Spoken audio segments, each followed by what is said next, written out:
అండి అందరికీ welcome to Swathi food blogs. ఈరోజు కాకరకాయ క్రిస్పీగా ఫ్రై ఎలా చేయాలో చూపిస్తానండి.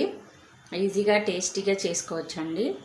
ఇది పప్పులోకి కానీ సాంబార్లోకి కానీ చాలా టేస్టీగా ఉంటుంది. ఈ విధంగా ఫ్రై చేసుకొని చూడండి. దానికి కావాల్సినవి కాకరకాయలు ఒక 1/2 kg తీసుకున్నానండి. జీడిపప్పు, కాజు మీకు ఎన్ని వేసుకోవాలనిపిస్తే అన్ని తీసుకోండి.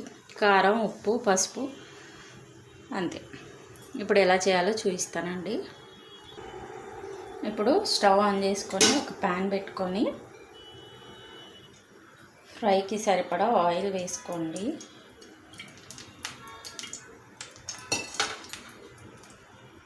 ఒక 4 to 5 స్పూన్స్ అయితే సరిపోతుందండి. ఇప్పుడు ఆయిల్ వేడయ్యాక ఇప్పుడు ఫస్ట్గా జీడిపప్పు ఫ్రై చేసుకున్నామండి. లైట్ బ్రౌన్ కలర్ వచ్చేంత వరకు.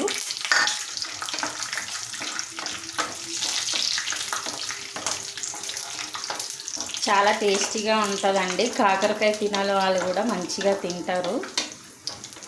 అంత క్రిస్పీగా టేస్టీగా అవుతుంది. చూడండి బ్రౌన్ కలర్గా అయిపోయాయి కదా. ఇప్పుడు తీసేద్దాం. ఇలా లైట్ బ్రౌన్ కలర్ వచ్చినప్పుడు తీసేయాలండి.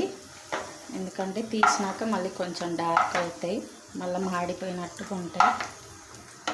ఇలా తీస్తే సరిపోద్ది.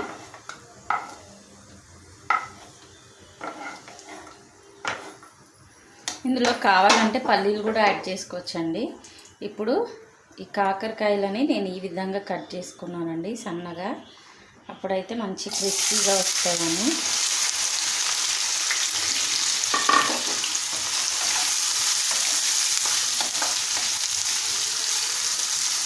ఇప్పుడు ఇందులోకి ఒక 1 స్పూన్ సాల్ట్ వేసుకున్నామండి.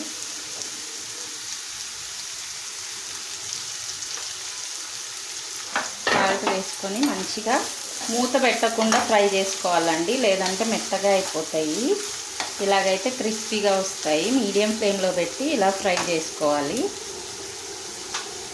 ఇప్పుడు దీన్ని లైట్ బ్రౌన్ కలర్ అయ్యేంత వరకు ఫ్రై చేసుకుందామండి. చూడండి ఈ విధంగా ఫ్రై అవ్వాలి. ఇప్పుడు ఇందులోకి 1/2 టేబుల్ స్పూన్ పసుపు వేసుకుంటున్నాను. వేసేసి ఒకసారి కలుపుతూ ఉండండి, మాడిపోకుండా. క్రిస్పీగా అయ్యేంత వరకు మనం ఫ్రై చేసుకోవాలి.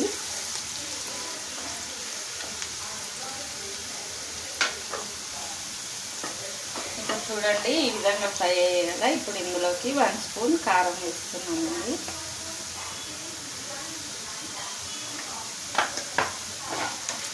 స్పూన్ సరిపోయింది.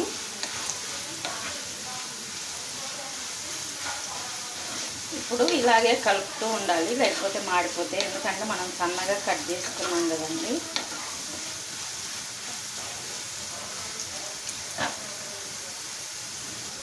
ఇప్పుడు ఇందులోకి కాజు ఫ్రై వేసేసుకున్నామండి.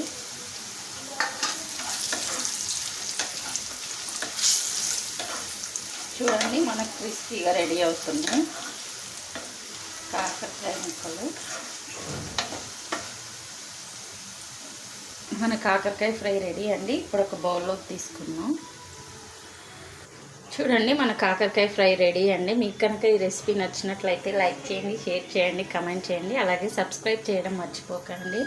చాలామంది వీడియోస్ చూస్తున్నారు కానండి కమెంట్ చేయట్లేదు, అలాగే సబ్స్క్రైబ్ చేసుకోవట్లేదు.